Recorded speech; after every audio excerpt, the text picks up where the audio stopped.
If you're looking for a new brush to scrub your back or pretty much any place that you want, this is a perfect brush for you guys. Now, it comes with two types of brushes, if you guys can.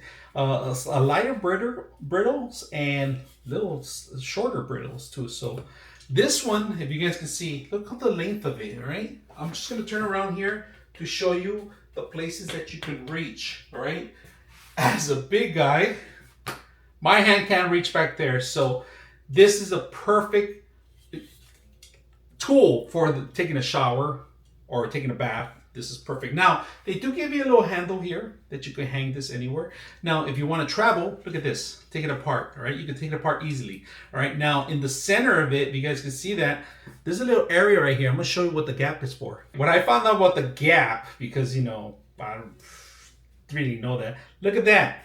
Take it with you. If you're going to go to the gym, you have everything on one included. That's what I use the gap for mostly. You know, take this towel with me and then scrub down anywhere that your short hands or because of your weight gets on your way.